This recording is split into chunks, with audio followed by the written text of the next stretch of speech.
Listo, ya puedes iniciar, Daniel.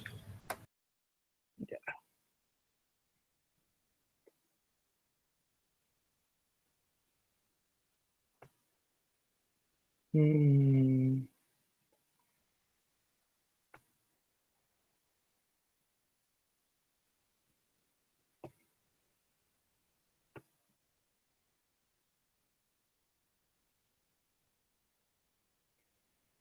ya, ¿se ven las diapos?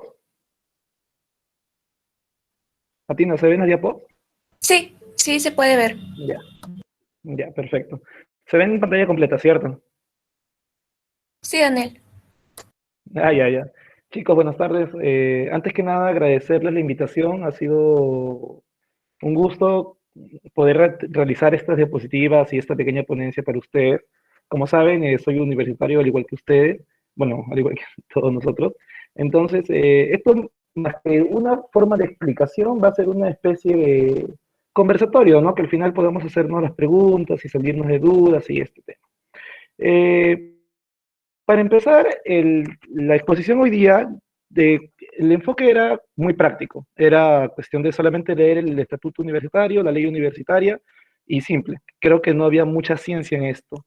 Pero justo armando de la forma más específica posible, llegaba a la conclusión sobre cómo hacer que todos sepan lo que tenemos hoy en día, sepan lo que hemos conseguido, tengan como conocimiento lo que hemos ido obteniendo a lo largo de los tiempos, a lo largo de los años, cómo la lucha de muchos estudiantes han ido convirtiendo lo que hoy tenemos, que son instalaciones, cómo la lucha el sacrificio hasta de vidas humanas han hecho que hoy día tengamos instalaciones y docentes en algunos aspectos de alta categoría. Para esto, hay una pequeña reflexión que les quería hacer conocer, es, solo conociendo objetivamente nuestra historia, podríamos empezar a valorar, querer identificarnos con las herramientas y la rica herencia que ellos nos dejaron. Consideré viable poder expresar esta reflexión porque, como les mencioné hace un momento, el hecho de la construcción de derechos universitarios no fue de un día al otro. La construcción de derechos es una cuestión de hace muchos años, de luchas, de exigencias, de sacrificios, en el que poco a poco se han ido obteniendo. Hoy en día contamos con una ley universitaria que nos protege en gran aspecto de mucha desigualdad, que nos brinda la atención y busca la educación de calidad. Pero esto no siempre fue así.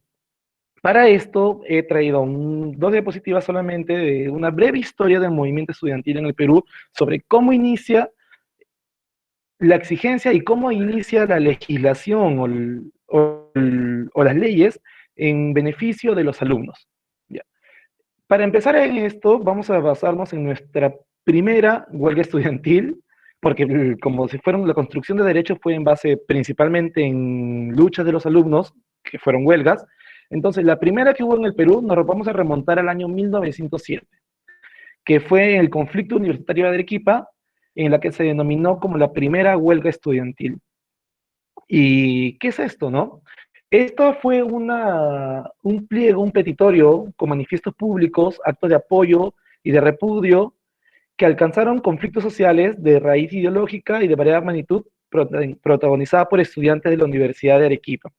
¿Qué sucedió en este contexto? Los alumnos, al ver mucha desigualdad, al ver que hubo un contexto no tan adecuado en su calidad educativa, comenzaron a organizarse entre ellos y comenzaron a exigir la renuncia del rector.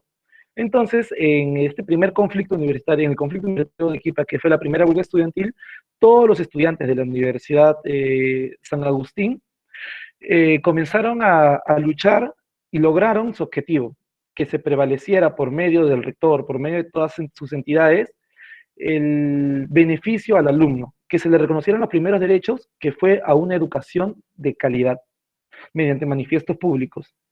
Luego, otro ítem importante. Existieron muchos ítems importantes a nivel de toda la historia que no los voy a mencionar. Solamente voy a mencionar los más importantes y por los cuales debemos conocer. El segundo fue el levantamiento de los estudiantes de la Universidad del Cusco, que este fue un levantamiento de mucho más tiempo. Como ustedes van a observar, este levantamiento duró 3 años seguidos, bueno, casi 3 años, en donde se basaron en 13 instancias. La primera solicitando la creación y la aceptación de un consejo estudiantil. El segundo punto, al cambio total de docentes. Y el tercer punto, a que el Estado promueva una reforma completa de su universidad. Entonces, este fue uno de los ítems también importantes por cual la legislación de parte del Estado para poder tener los estudiantes un derecho o un beneficio mucho mayor, fue muy importante, ¿no? Y para esto, ya siendo mucho más organizados, en la misma línea de tiempo, o sea, si pueden ver, pues, si pueden observar en la pantalla, en la línea de tiempo, los tres empezaron en el año 1907.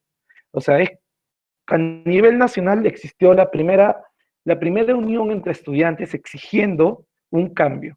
¿Por qué? Si bien mucho tiempo antes ya se había creado algunas universidades, las universidades no era más que solo un lugar en el que los alumnos iban a estudiar, pero no había libertad de pensamiento, que la libertad de pensamiento estaba penada, que no se podía entrar a cualquier clase, que en algunos casos no existían docentes, la educación era muy, muy, muy básica, era un desastre que gracias a estos primeros estudiantes que pudieron ejercer, que estaban en estas entidades, comenzaron a formularse y al mismo tiempo a ganarse para los alumnos. Entonces, para esto, y este es el más importante de todos, que fue en la Universidad Mayor de San Marcos, que fue la fundación del Centro Universitario en 1907. Aquí, con muchos problemas, los estudiantes comenzaron a organizarse con no buenas venidas del rector en esa época. Entonces, muchos estudiantes que hoy en día están con nombres de hospitales, han sido grandes políticos en el país. Miren, por ejemplo, y es importante que tengan como conocimiento, como ya lo hemos comentado, como ya se ha sabido hace muchos años cuando hemos tenido las reuniones en la facultad, en las ceremonias, las facultades de medicina siempre han sido bastante importantes. Las facultades de medicina, los estudiantes de medicina son los primeros que han promovido estos derechos en base a su ideología, ¿no? Los estudiantes de medicina somos los que necesitamos y exigimos siempre mucha mayor cantidad de calidad educativa, por lo mismo que vamos a tratar vidas, ¿no? Entonces, los primeros que se pusieron las pilas para poder trabajar esto fueron las facultades de Derecho y la facultad de Medicina, o la facultad de Letras y la facultad de Medicina, con los estudiantes de Medicina, para poder promover esto, ¿no? Entonces, en la fundación del Centro Universitario de 1907, en la Universidad Mayor de San Marcos, vamos a encontrar todos estos que son ilustres caballeros de nuestra sociedad, pero vamos a recordar acá que está el doctor Herminio Valdizán, el doctor Fernando Tola, y uno de los políticos más importantes que pudo existir en estos tiempos, que fue el Oscar Ramiro Quesada. Todos estos comenzaron a construir las bases de nuestra sociedad o nuestra comunidad estudiantil. ¿Ya? Pero no, si bien que ellos formaron la idea, no lo sustentaron y no existió una reforma exacta. Ellos fueron los primeros que promovieron y comenzaron a ser escuchados a nivel nacional para poder hacer un cambio. Entonces, viendo esto y viendo que había una revolución internacional, que había una revolución internacional, existieron dos congresos, los llamados los Congresos Americanos de Estudiantes, en donde se reunieron estudiantes de Perú, de Argentina, de Chile, y generando así los dos congresos importantes que existieron, que fueron en 1908 y en 1912. Entonces, ya con una pequeña idea sobre cómo fue la evolución, que es larga y es compleja, pero solamente para que tengan los hitos históricos, porque estos fueron los principales que se existieron para que el Estado pueda hacer un cambio con los estudiantes, nos vamos acá, a la reforma universitaria de 1919. Pero antes de esto, hubo una reforma universitaria en 1918 en Córdoba, Argentina, con el proverbial manifiesto a los hombres libres de Sudamérica. Esto lo que se enfocaba es que el pensamiento de los jóvenes ya no esté inhibido, que todos los jóvenes tengan la libertad y la posibilidad de poder expresarse y reclamar con fundamentos. Entonces, viendo eso, un año después estalló la reforma universitaria en el Perú, existieron en nuestro país 3 reformas universitarias. La primera, que fue para la creación de universidades, la segunda, que sería el estallido de la reforma universitaria en el Perú, y la tercera, que no la vamos a tocar en ese tiempo porque ya es un contexto distinto y que no viene mucho al enfoque que le queremos dar hoy día en la reunión. Entonces, este estallido, que fue el ítem más importante para que hoy estemos como estudiantes libres, cómodos y exigiendo con fundamentos una educación de calidad, vamos a basarnos que en estos tiempos existió, como existía el escritor Rolfo Barrenechea, Humberto del Águila, publicaban siempre en sus periódicos, bueno, en el periódico La Razón, por apoyo de José Carlos Mariatti. O sea, de esos tiempos comenzaban a trabajar por los medios de comunicación el conceptual y exigir bueno, por ahí existe un político que ayudó y exigió a que existan los cambios en la legislación de del país. Entonces, esto van a empezar con las 6 universidades fundadas hasta esos tiempos, que van a ser la Universidad Mayor de San Marcos, la Universidad San Agustín de Arequipa, la Universidad Nacional de Cusco, la Universidad Nacional de Trujillo y la Universidad Católica, que, bueno, que es privada, pues, ¿no? Estas universidades fueron las que tuvieron las bases fundamentales para poder iniciar la verdadera reforma universitaria en nuestro país. Entonces, es solamente corto lo que enfoca la historia y son las bases más fundamentales para tener en contexto, porque obviamente existieron muchas más luchas después, pero estas fueron las que crean las bases para lo que somos hoy en día. Entonces, teniendo en cuenta un poco de historia, hay que recordar qué son los derechos universitarios y por qué es importante conocerlos. Los derechos universitarios no son nada más que normas jurídicas que corresponden al ámbito universitario, consagradas en la Constitución Política del Perú de 1993, la ley universitaria, que es la actual ley universitaria, la 3220, y en el Estatuto de las Universidades. Para esto, se les va a brindar los artículos sobre cómo se enfoca la ley universitaria con respecto a los estudiantes, ¿no? Entonces, ¿para qué nos sirve conocer nuestros derechos, no? Lo principal que debemos conocer sobre nuestros derechos es conocer los beneficios y alternativas de solución, los derechos y deberes que asisten a quienes conforman la comunidad universitaria. En este punto es importante recalcar que la principal promotora de defensores de derechos universitarios, muy aparte de los centros de estudiantes que puedan existir, es la Superintendencia Nacional de Educación. Para cada uno de nuestros derechos existen un montón de normativas y existen oficinas específicas que apoyan y fiscalizan esto, que nuestras universidades o nuestras entidades cumplan con su estatuto, cumplan con la ley universitaria. Entonces, la principal promotora de todo esto, la que está guiando para que los alumnos tengan un empoderamiento lógico y capaz, es la SUNEDU. ¿Y por qué sirve conocer esto importante, no? Porque estudiar una carrera universitaria representa un conjunto de situaciones, representa desafíos, representa oportunidades y representa dudas. Como nosotros conocemos cuando nos comentan sobre cómo es la universidad, cuando estamos antes de ingresar o cuando estamos empezando, nos comentan sobre que la universidad son altibajos de emociones, son una lucha diaria, es un sacrificio completo. Entonces, así como los estudiantes tenemos nuestro compromiso y tenemos que avanzar para poder ser beneficiosos para nuestra sociedad, la universidad tiene que darnos todos los mecanismos, el apoyo social, el apoyo psicológico, el apoyo académico. Cuando me refiero a social me refiero en algunos puntos económicos, en algunos puntos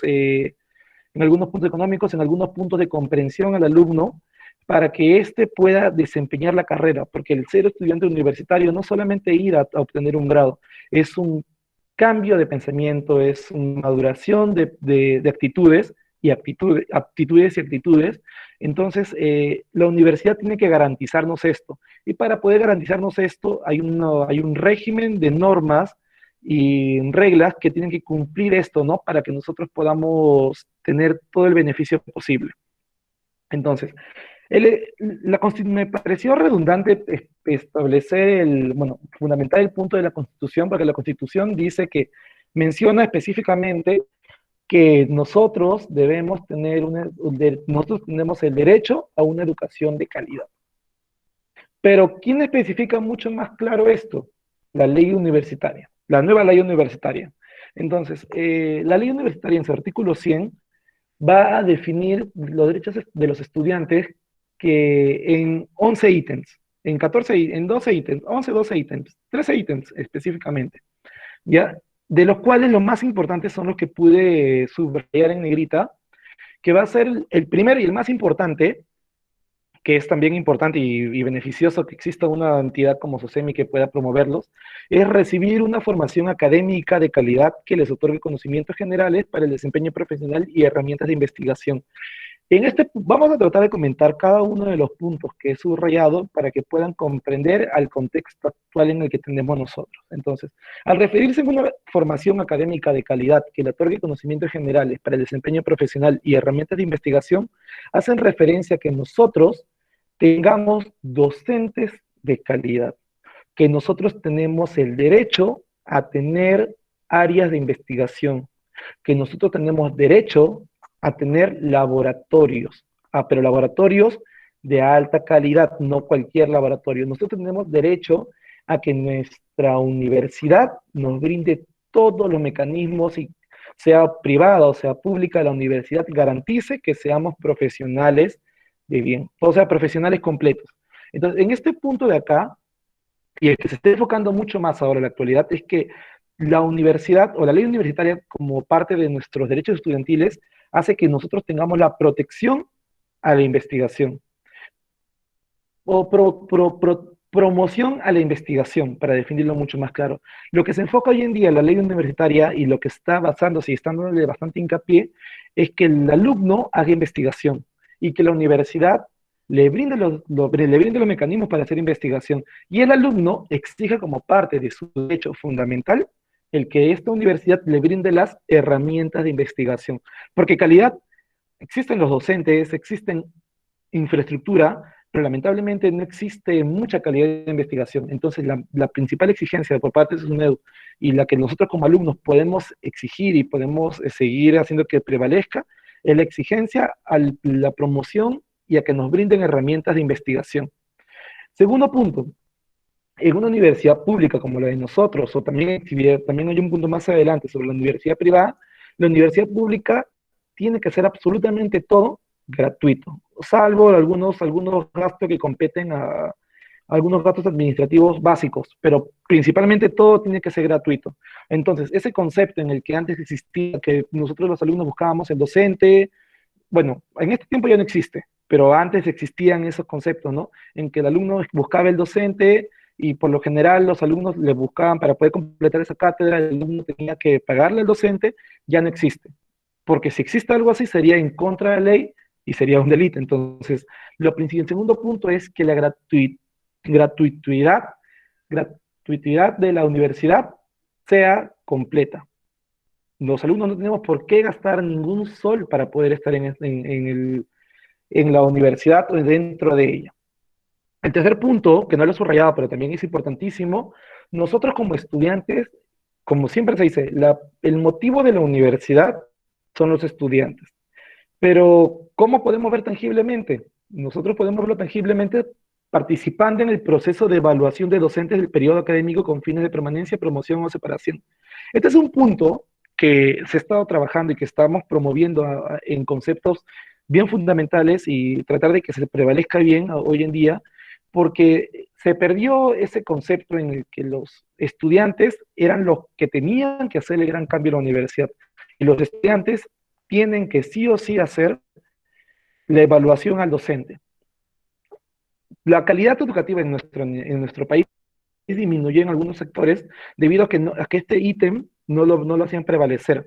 Pero hoy en día, con la ley universitaria y por experiencia del sector ahora, es importantísimo que tengamos como conocimiento que si es que en esas calificaciones que nosotros como estudiantes no le damos una calificación real, por ejemplo, un docente X que no nos pareció bien, que no estaba bien capacitado y todo, vemos que este docente no tiene una buena calificación, la universidad tiene el derecho de poder separarlo en la universidad. La universidad no es un trabajo para toda la vida, sino es un trabajo por periodos y por sectores académicos, por semestres académicos, en los cuales, si es que el alumno califica mal al docente, el docente tenga que ser separado. Entonces, este es un punto que es demasiado importante por nuestros conocimientos sobre cómo se están llevando las situaciones universitarias, y es importante porque nosotros tenemos el poder de hacer que cambien docentes. ¿Por cuál? Por el medio del proceso de evaluación a los docentes, por parte de nuestros derechos universitarios que los tenemos ahora y que podemos seguir exigiendo.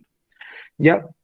El punto también que es importantísimo y que quiero que quede bien en claro es el tener las posibilidades de expresar libremente sus ideas sin que pueda ser sancionado por causa de las mismas. Nosotros, al ingresar a una universidad, a un, a una institución, bueno, una institución universitaria o ingresar a la infraestructura universitaria, tenemos la libertad de poder expresar nuestras ideas con completa libertad.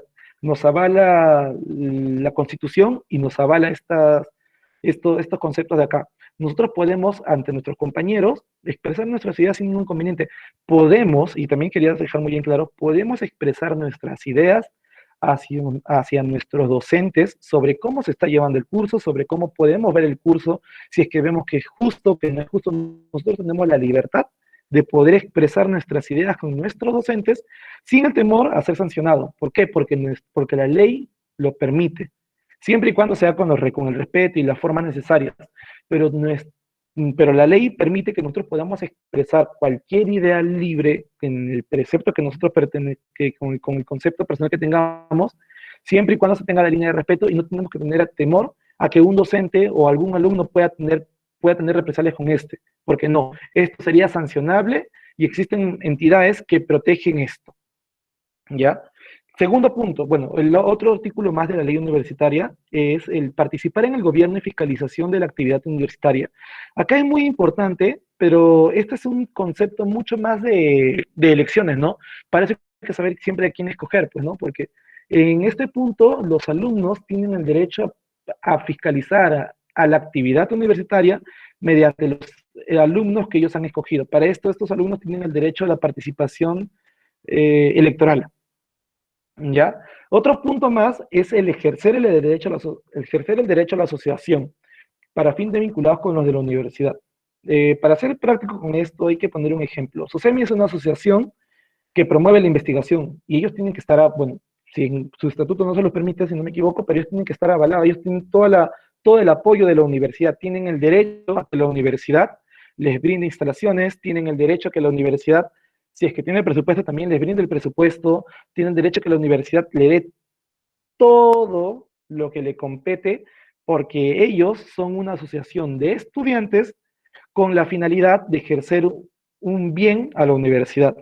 Entonces, cualquier asociación, ¿no? Puede, por ejemplo, existir una asociación de alumnos que les guste jugar ajedrez. Pueden exigir una asociación, la universidad tiene que darle todas las herramientas. ¿Qué quiere decir? Tiene que darle instalaciones, tiene que darle en el hipotético campo ejemplo de ajedrez, tiene que darle mesas de ajedrez, tiene que darle todo. Lo mismo con deportes, lo mismo con cualquier actividad que los alumnos vean conveniente. Porque para esto tenemos esta ley, bueno, que nos permite eso, ¿no? Que todos los alumnos tengamos el beneficio de poder unirnos y expresar nuestras ideas, para tener también el beneficio de que podamos ser libres con nuestras actividades diarias y con lo que nos gusta, pues, ¿no? Ya, el siguiente punto es bueno, esto de las universidades privadas es un derecho que tienen ellos, que es que se paguen en escalas diferenciadas. Ese punto, el 10.8, es parecido al 10, bueno, va en relación con el 10.1, que es contar con ambientes, instalaciones, mobiliarios y equipos que sean accesibles para las personas con discapacidad. Ya eso deberían tener todo para cuando, como toda infraestructura. El 10.9, ingresar libremente a las instalaciones universitarias y las actividades académicas y de investigación programadas. Este punto es muy importante. ¿Por qué? Porque cuando existen conferencias, eh, cuando existen clases, por ejemplo, yo estoy en 10º ciclo y yo no me acuerdo de anatomía o quiero entrar a una clase de anatomía, yo tengo la libertad de poder ingresar a esa actividad académica. Nadie me la puede prohibir, porque nosotros tenemos, bueno, que está estipulado en la Constitución, tenemos al libre acceso del conocimiento. Entonces, en este punto de acá, nadie me puede prohibir, en el 10.9 nadie me puede prohibir, o nadie los puede prohibir, a que puedan ingresar a cualquier instalación universitaria para poder acceder a cualquier actividad académica, porque el conocimiento en una universidad es netamente libre. Entonces, todos los alumnos tienen el acceso a poder ingresar, tienen el derecho y nadie se los puede prohibir, no existe docente. Por formalidades se le pide permiso, pero no existe docente que les pueda prohibir el acceso a las instalaciones, a ninguna instalación. ¿Ya? Segundo punto, utilizar los servicios académicos y de bienestar y asistencia que ofrezca la institución universitaria. Para este punto de acá hay un punto más adelante que está en el estatuto universitario que vamos a conversarlo y a definirlo. Para ser más claros, porque la universidad sí brinda esos servicios académicos. Este punto de la reserva de matrícula, si es que el alumno tiene inconvenientes o algún motivo, puede almacenar su matrícula por no máximo de 3 años. También otro punto de la ley universitaria es que nosotros tenemos el derecho a tener toda esta carrera o toda una carrera gratis, sin ningún pago. También tenemos el derecho a la gratuidad del asesoramiento, elaboración y sustentación de su tesis, ¿ya? Y bueno, todo lo demás que le ponga el estatuto universitario. Entonces, para ser más claro, como le mencioné, como le mencioné hace un momento, SUNEDU están promoviendo mucho el aspecto del empoderamiento del alumno, porque acá hay una palabra, al margen de que se acuerden de esto, de la reglamentación, acá hay una palabra que quiero que se acuerden bastante, empoderamiento. Nosotros, con todos estos artículos de estos puntos, tienen la posibilidad de empoderar. Recuerden que la universidad, su principal motivación es el alumno. Entonces, nosotros somos los que encaminamos esta universidad. Las autoridades lo único que hacen es guiar. Nosotros son los que le damos el sentido a la universidad. Sin estudiantes no habría instituciones educativas o universitarias o universidades. Entonces, nosotros tenemos que ponernos en la posición, ya, que nosotros tenemos que tener todas las armas para que podamos exigir y podamos hacer que se cumplan todos estos derechos ya obtenidos en base a tantos años. Entonces, el primer punto, que básicamente son los mismos 10 artículos, pero ya son más graficados, es la educación de calidad, la enseñanza gratuita, la evaluación de docentes. No se olviden, por favor, la evaluación de docentes es un proceso del derecho del alumno. Y si este docente no está bien calificado, si este docente tiene inconvenientes para poder dictar sus clases, si este docente no tiene metodología, tiene que ser separado de la institución. Para esto son calificados. Pero todos los meses, bueno, por parte de la gestión universitaria, nuestros docentes tienen algo llamado rectificación docente. Este proceso de rectificación es directamente proporcional a la evaluación de docentes. El docente va a ser mayor rectificado, va a ser mayor beneficiado de esto, si que tiene una buena evaluación. En este proceso de rectificación, los docentes pueden ser separados de la institución. Entonces, ese es el principal punto para que sepan que estas encuestas que nos hacen, y si los calificamos mal, es muy importante, y es exigir a los docentes y hacerles recordar, pues, ¿no? Que nosotros tenemos la sartén por el mango, y no olvidarse de que nosotros tenemos el empoderamiento del alumno para que estos den una buena atención una educación de calidad. Expresar las ideas, que ya lo mencionamos, elegir las autoridades también, formar asociaciones, tener acceso universales, la escala de pago, los servicios académicos y el libre acceso a todas las instalaciones. Ya. Entonces, ya teniendo en cuenta sobre lo que dice la ley universitaria, lo siguiente que quiero mencionarles es sobre los requisitos para ser representante de los estudiantes, que va acorde a los derechos de los estudiantes. ¿Por qué? Porque en uno de los artículos que menciona acá es que el del alumno tiene que tener la participación en el gobierno y la fiscalización de la actividad universitaria mediante los procesos electorales. Entonces, uno de los artículos para desglosado ya es cuáles son estos requisitos para que este alumno, como parte de sus derechos, quiera y pueda representar. Para esto existen órganos de gobierno y órganos gremiales. Los órganos gremiales son los centros federados, pero los órganos de gobierno son los que encaminan a la universidad. Para esto se cumplen una serie de requisitos que están estipulados acá, que el alumno pertenezca al tercio superior, que tenga 36 créditos aprobados, para que estos puedan tener el acceso a poder representar. Entonces, ya mencionado lo que respecta a la ley universitaria, ahora vamos al Estatuto de la Única. En el Estatuto de la Única es básicamente lo mismo de lo que menciona la ley universitaria, porque la ley universitaria tiene que estar acorde al Estatuto de la Universidad. Vamos a mencionar lo mismo, que ellos tienen que entregar absolutamente todo, agregando estos anexos de acá, los anexos 193, 195, 197 y 206. ¿Por qué es importante mencionarlos? Acá los he subrayado porque el alumno tiene el derecho a tener una asesoría psicopedagógica y programas de ayuda y de desarrollo humano. Salud preventiva también. ¿Por qué es importante mencionar esto? Porque hoy en día ya conocemos la importancia de la salud mental. Entonces, la universidad, como se lo mencioné en un momento, que la universidad no tiene que brindar todos los mecanismos por parte de su obligación, que el alumno pueda pueda estudiar la carrera tranquilamente, brindando todos los mecanismos sociales y humanos para que estos puedan desarrollarse en un contexto social de desempeño de trabajo. eh, Tienen que darle un enfoque bastante importante a la asesoría psicopedagógica.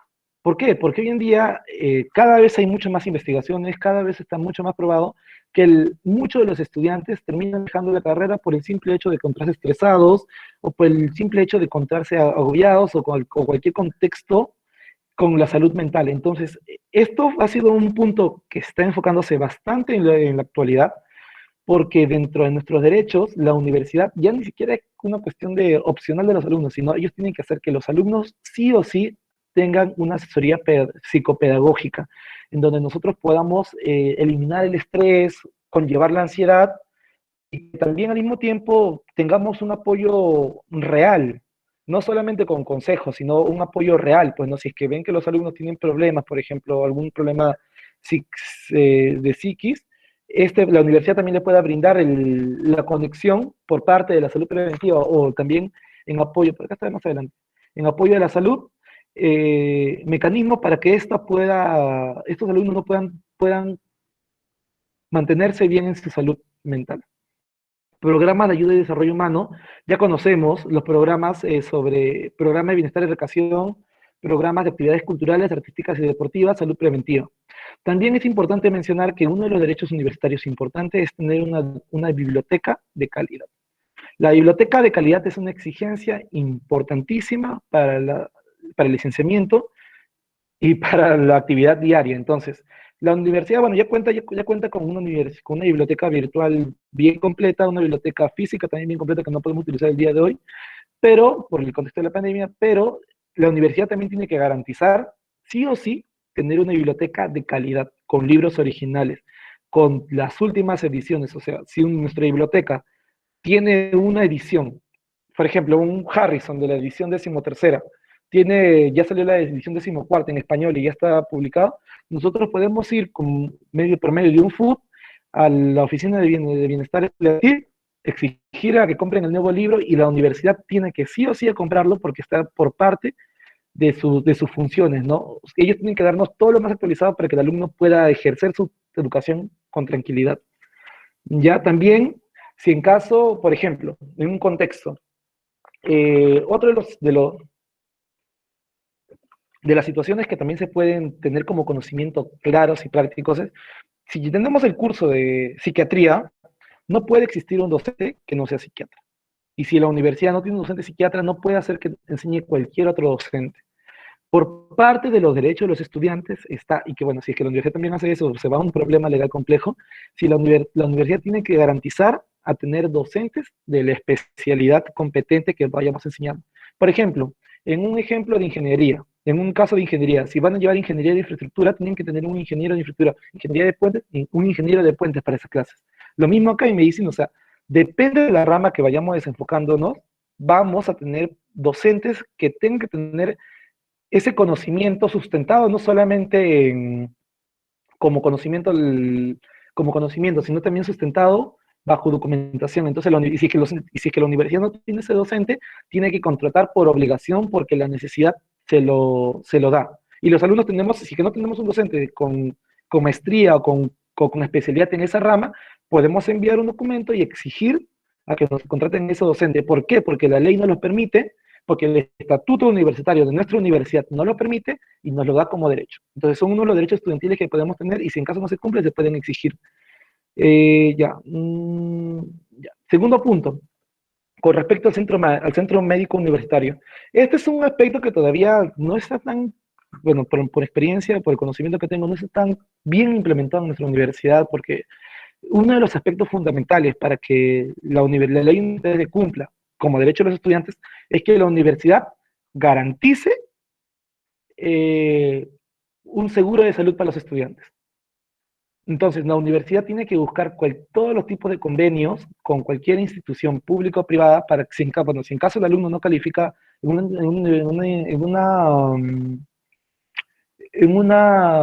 un sistema de salud público, pueda tener un convenio con la universidad para que tenga un sistema de salud privado, un seguro de salud privado. Entonces, una de las funciones de la universidad es que ésta nos brinde la posibilidad de, si es que no tienes un seguro de salud público, un seguro de salud privado a bajo costo. Esa es una de las obligaciones que tiene la universidad, buscar esos convenios para que todos podamos tener ese acceso, ¿no? También otro punto más es que si nosotros tenemos algún inconveniente de salud, podemos ir a atender, porque no tenemos existe un centro médico bueno, que no se utiliza mucho, en el que nosotros podemos ir y podemos hacernos ver. Si tenemos algún problema odontológico, ahí mismo también podemos hacernos ver, porque la universidad tiene que garantizar que todos sus agremiados o todos sus estudiantes tienen que sí o sí tener alumnos con buena salud. Bueno, hipotéticamente hablando, ¿no? Alumnos bien, alumnos sanos. Entonces ellos tienen que ir, tienen que promover y tienen que darle todas las herramientas a los estudiantes para que estos puedan estar bien de salud. Otro punto más que se ha promovido acá y que está haciendo un ítem importante en nuestra universidad es una política pública de lucha contra el cáncer. Esto ha sido actualizado en el último estatuto universitario. Entonces, ¿qué quiere decir esto? Que en la universidad, nuestra universidad, va a tener que sí o sí establecer convenios con entidades competentes, puede ser Oncosalud o puede ser cualquier entidad, para que ellos nos promuevan prevención, promoción y prevención de la salud con respecto a la lucha contra el cáncer. Esto quiere decir que nuestra universidad nos tiene que brindar todos los mecanismos, nos tiene que brindar un chequeo anual a todos los estudiantes con respecto a la prevención contra el cáncer. Esta es una política que está estableciendo la universidad con respecto a los estudiantes. ¿Entienden? Entonces, este es uno de los ítems bastante importantes que debemos conocer.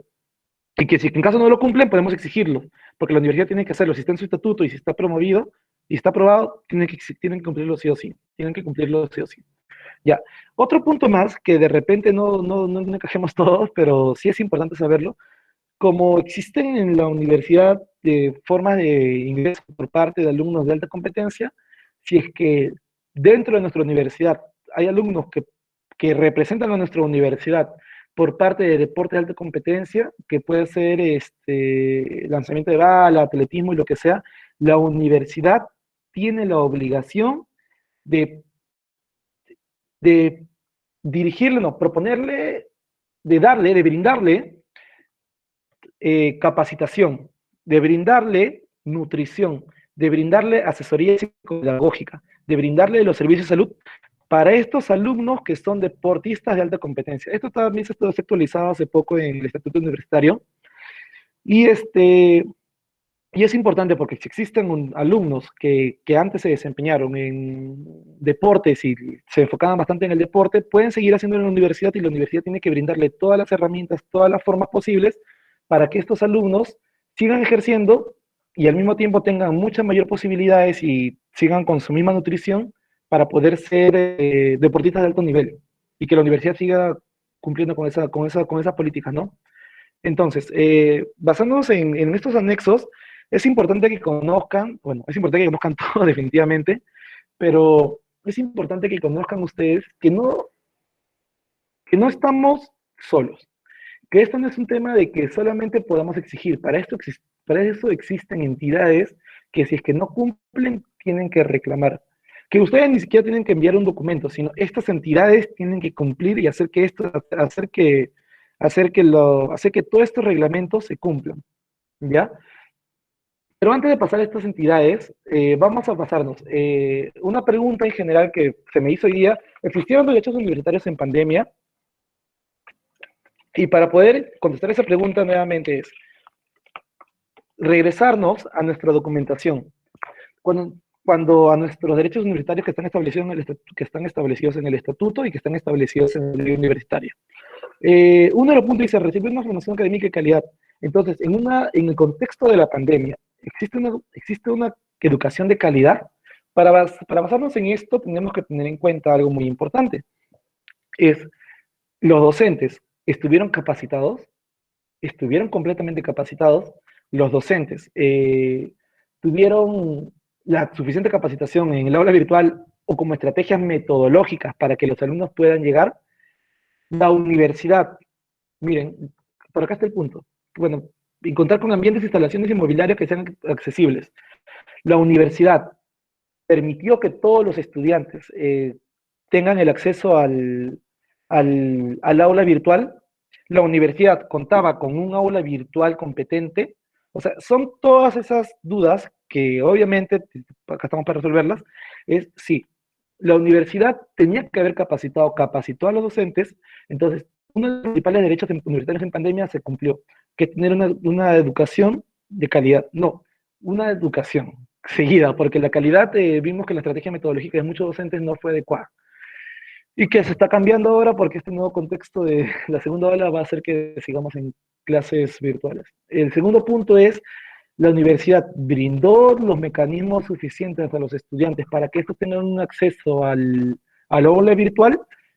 Sí, porque existió una campaña en la que algunos estudiantes que estaban promovidos por su salud, no, por una entidad que se fija quiénes son de bajos recursos, le promovió y les brindó el modems para que estos puedan acceder. Y tercer punto, ¿tenemos un aula virtual para poder tener nuestra clase con tranquilidad? Sí. La universidad hizo convenio con Zoom y compró un aula virtual para poder brindar las clases. Entonces, ¿existen derechos universitarios en pandemia? Obviamente sí, porque una cosa no cambia la otra, y se están cumpliendo. Obviamente existen sus matices, que es por esto importante que la capacitación es importante, para que ustedes puedan reconocer cuáles son estos derechos que nos están cumpliendo y puedan llegar a las instituciones adecuadas para que éstas puedan exigir y puedan hacer que se cumplan, pues, ¿no? Entonces, es simple, esto es algo redundante, pero a veces es importante recalcar. Entonces, para poder reclamar por un derecho universitario, ¿cuál va a ser los pasos, no? Sí, vamos a basarnos en tres pasos simples. El primero que vamos a hacer es identificar la oficina por el cual realizamos el reclamo. O sea, por ejemplo, y esto es importante acá, si el alumno tiene un problema de su derecho universitario que está establecido a una educación de calidad y no tiene un docente, ¿a quién vamos a reclamar? A dirección académica. Si el alumno no tiene en los reglamentos universitarios, no se respetó, por ejemplo, el derecho al examen sustitutorio, un reclamo. ¿Pero a dónde? Hay que enviarlos a las entidades competentes.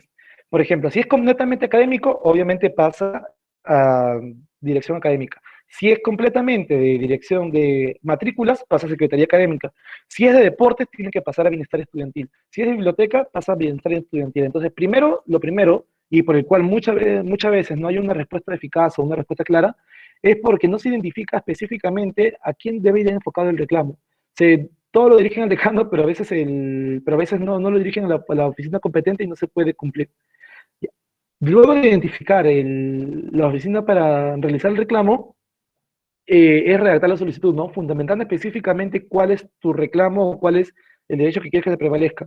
Y el tercer punto que es muy importante que sepan y que muchos no conocen es el hecho de que la universidad tiene que responderte en un máximo de 30 días hábiles, o sea, 30 días hábiles a partir de que tú haces tu reclamo. Si en caso, en estos 30 días hábiles no es favorable, hay una ley que se llama Ley de Silencio Administrativo. Entonces, el reclamo que tú has realizado, bueno, o el derecho que estás haciendo que se prevea es válido, ¿no? Entonces, ¿cuáles son las instituciones que en caso te ayuden en caso admitan tu reclamo? Principalmente en nuestra universidad existen distintas, distintas entidades. Ya, el Centro Estudiante de Medicina lo que hace es hacer que se prevalezcan y que se respeten los derechos. Para esto, ustedes ni siquiera, bueno, no es necesario que ustedes vayan y reclamen al iniciar, ¿no? El Centro Estudiante de Medicina, como parte de sus funciones, y el Consejo de Facultad, como parte de sus funciones, tienen que tener como conocimiento todos estos derechos universitarios y que en el momento en que se establezca el inicio de clases y todo este contexto, eh, hacer que se respeten. Entonces, el principal promotor y el que prevé todo este contexto de los derechos de los estudiantes es el Consejo de Facultad y los centros federados o los centros gremiales. Si en caso hay un derecho que no se ha preveído, hay un siguiente punto que se llama la Defensoría Universitaria, que en nuestra universidad lo lleva el magíster Roberto, que es un abogado, el magíster Roberto Frei Serpa. Su correo es roberto.serpa@unica.edu.pe. Ahí se lo va a pasar a Domingo para que le pueda comunicarse con él. Pero si tienen algún inconveniente o alguna duda, que muchos no saben, muchos reclaman y hablan con el decano, muchos reclaman y hablan con la dirección académica, pero si en caso no tienen conocimiento completo y ven que no hay una respuesta exacta, pueden dirigirle un documento al magíster Serpa y él los puede apoyar. ¿Para qué? Para que su reclamo sea mucho más validez y como él pertenece a la Defensoría Universitaria y él puede enviar documentos directamente a todas las entidades de gestión universitaria, excepto la Asamblea, puede hacer solucionar los problemas mucho más rápido por parte de los derechos universitarios, pues, ¿no? De la Defensoría. Y el tercer punto, que básicamente que es relacionado con todo, es sobre SUNEDU. SUNEDU está promoviendo desde un aspecto muy amplio el hecho de los reclamos de los estudiantes, ¿no? Para que se prevengan los derechos y se respeten estos mismos. Y por medio de SUNEDU, o sea, por el enlace de enlinea.sunedu.gov.p, ustedes pueden hacer cualquier reclamo y en el lapso mínimo tengamos una respuesta clara, ¿no? Y que ellos nos den el favor, que nos den lo no den favorable. Entonces, creo que es todo. No, no hay mucho de que hablar, como les dije, era solamente cualquier persona lo puede leer, solamente quería ser un poco más claro con esos puntos. Y ya, Matina, creo que ya está suficiente, creo. ¿Algo más?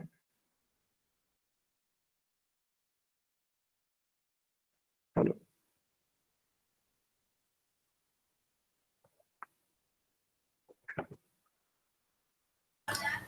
Sí, Daniel.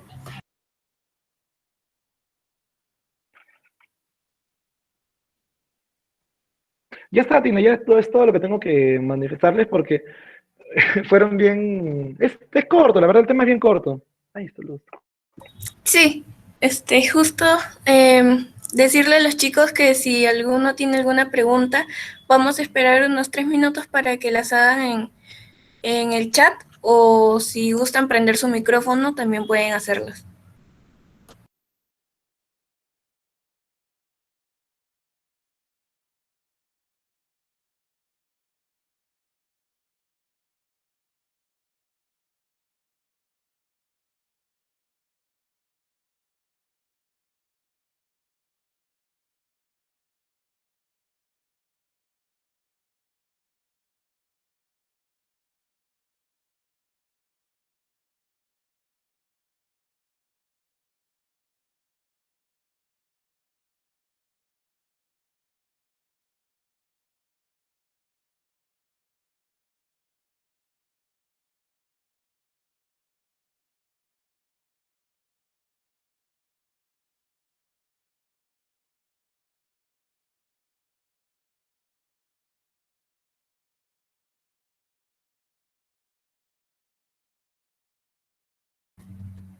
Daniel, creo que no hay preguntas, todo ha quedado muy claro. Entonces, bueno, agradecerte por ser parte de esta ponencia, haberte tomado un poco de tu tiempo y muchas gracias más que todo. No te preocupes, Atina. Más bien, cualquier cosita, es bueno que apunten el correo del doctor Serpa, porque cualquier duda que tengan, al margen de que esté quien esté en los cargos, el doctor los va a poder apoyar, los va a poder apoyar bastante. El doctor es un ávido de conocimiento sobre los derechos universitarios y cuando hay algún problema grande, él siempre suele apoyar y él tiene toda la potestad de poder exigir a los consejos de facultad, a los consejos, a los centros federados o a la asamblea, al consejo universitario. Entonces es importante que, al menos de toda la exposición, sepan que existe una persona que los puede apoyar sin ningún costo, sin nada, y que sí o sí puedan poner como respaldo, ¿no? Eso es todo, así que chicos, muchas gracias por la invitación. Más bien. Gracias a ti, Daniel. Chicos, ahorita estaremos pasando el post-test. Solo lo podrán llenar los que han hecho primero el pretest. Muchas gracias por ser partícipes de esta ponencia.